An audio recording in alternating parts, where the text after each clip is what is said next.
Preventivní vlak Českých drah, Policie České republiky, Drážní inspekce a BESIPu Ministerstva dopravy přijíždí za podpory Deníku, České televize a Rádia Impuls.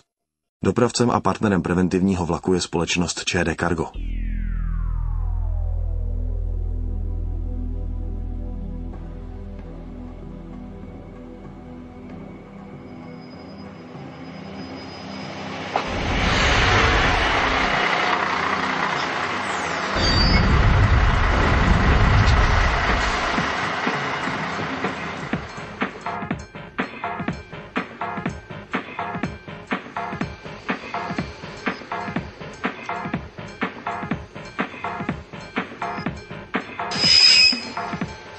Mnozí řidiči se domnívají, že když vjedou na přejezd těsně před vlakem, je v silách strojvedoucího nehodě zabránit.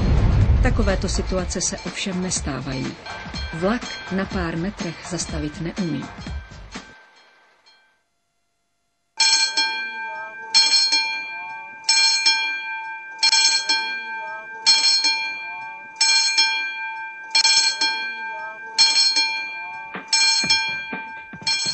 Zákon o provozu na pozemních komunikacích jednoznačně stanovuje povinnosti řidičů i chodců při přejíždění kolejí. Pokud by řidiči dodržovali všechna jeho ustanovení, k nehodám by nedocházelo. Nemusíte znát ale z paměti celý zákon, abyste přes přejezd bezpečně přejeli. Stačí, když si budete pamatovat několik základních faktů.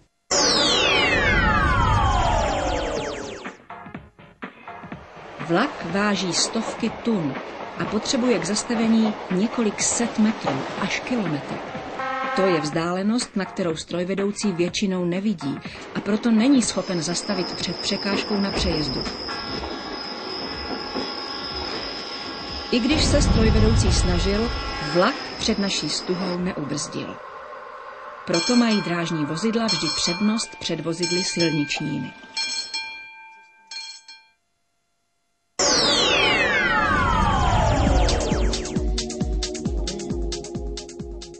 Řada přejezdů na vedlejších komunikacích nemá výstražné zařízení a je označena pouze výstražnými kříži. Vaše bezpečnost je na vás. Musíte se dobře rozhlédnout a třeba kvůli tomu i zastavit. Tam, kde jsou nepříznivé rozhledové poměry, je přejezd osazen i značkou Stůj, dej přednost v jízdě.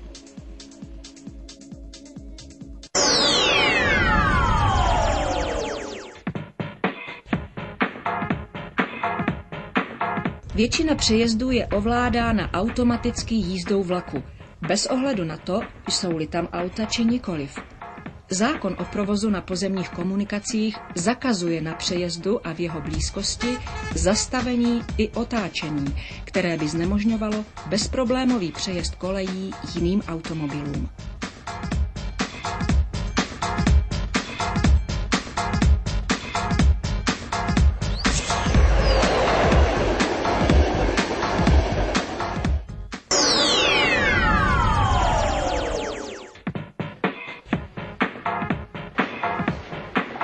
Popojíždíte-li přes přejezd v koloně, může kdykoliv přijet vlak. Proto zákon o provozu na pozemních komunikacích zakazuje vjezd na přejezd, pokud není za přejezdem dost místa na to, abyste přejezd opustili.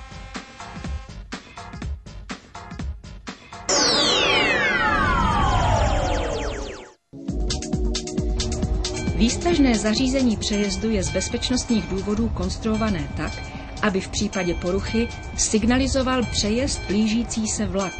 Blikají červená světla, i když žádný vlak nejede. Je-li porucha tak vážná, že zařízení takto signalizovat nemůže, vlaky před přejezdem houkají a jedou takřka krokem. Před každým přejezdem, ať už má světelnou signalizaci či nikoliv, proto jeďte pomalu a rozhlédněte se. Blíží-li se vlak, před přejezdem zastavte a dejte vlaku přednost.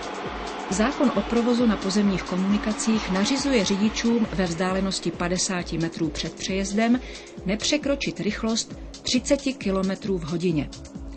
Svítí-li přerušované bílé světlo, můžete jet až 50 km